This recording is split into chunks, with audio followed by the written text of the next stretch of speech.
ever have one of those movies that, even though it is good, you expected more out of? That's pretty much going to be the story of this review. It is a good movie, but I expected way more, especially considering its voice cast.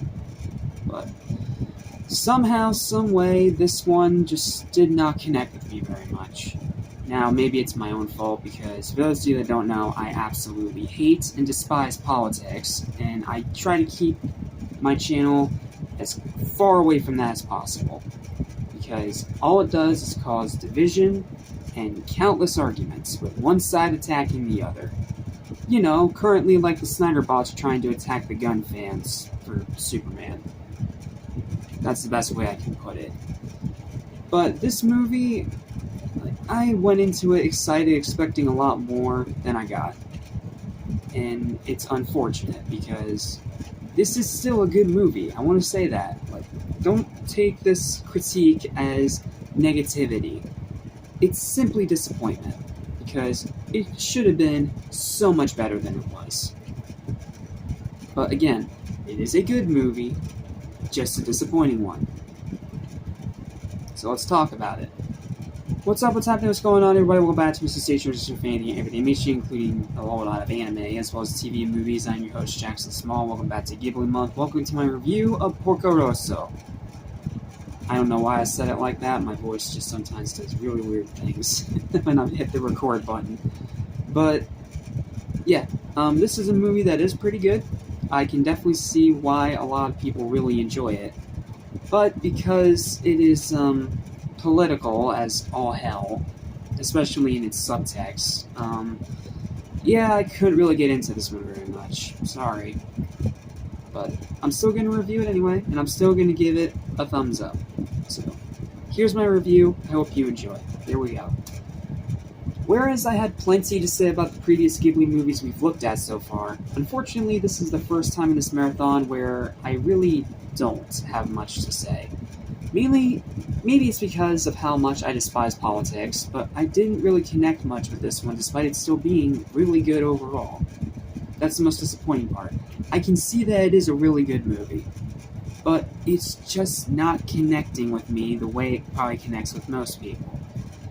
It's even more disappointing when its voice cast is this good. Like, the voice cast they got for this movie, like, damn. First, we have my all-time favorite live-action Batman himself, Michael Keaton, as Rosso. Yes, I kid you not, that dude, the pig Ariel guy, he is voiced by Michael freaking Keaton.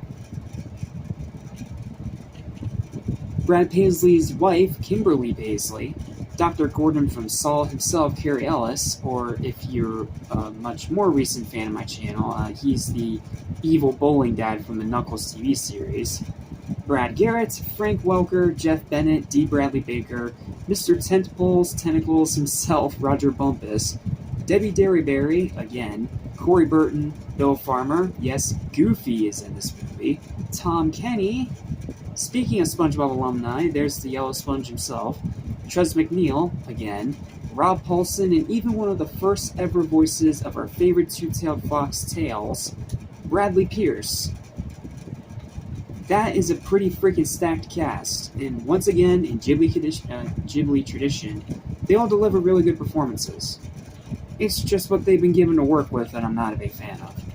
The animation is some of Ghibli's best. So textured, so fluent, and so just beautiful. It is amazing animation. The music is incredible. Phenomenal music. Like, one of my favorite soundtracks I've heard in this marathon so far. The writing is excellent, for the most part. The jokes are funny, especially some of the allegory jokes they make about, you know, just Rosso being a pig while everyone else is still a human. Those jokes got me, they're pretty funny. The runtime is, once again, perfect. Ghibli is really good at runtimes. Like, none of their movies feel like they're running for too long. And it has solid rewatchability. But unfortunately, this is where it starts to lose steam. The story is very blatant, in-your-face political propaganda. I hated it when Looney Tunes did it, and I hate it here. The characters, besides Rosso, are very forgettable and bland. Like Rosso, he is a great, fascinating, interesting character. The rest of them, despite having celebrity voices behind them, they're just not very interesting, unfortunately. And the pacing is messy at best and horribly erratic at worst.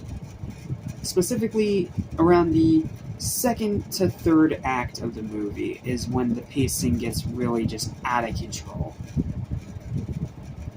I want to emphasize though, again, overall, this is still a good movie. I want to emphasize that. This is a good movie. But after so many great films back to back, I expected so much more. Again, it's probably my own personal issue with hating anything having to do with politics and all their bullcrap, but I really just didn't connect with this one much at all. It's the weakest Ghibli film we've looked at so far, and unfortunately, a pretty big disappointment, but it is still good, and that is why its final verdict is still going to be a 7 out of 10. I'm disappointed, I'm let down, but I can still easily recommend this movie to you. It's good, it's entertaining, but because of its subtext and its story and its lack of memorable characters, I just can't put it up there with some of those other Ghibli movies that we've looked at in the past. Sorry. So what's next? A TV movie. And a very not good one at that. Yeah, next time we gotta talk about the first Ghibli movie that I outright don't like. See you next time for Ocean Waves. Deciding for what comes up ahead.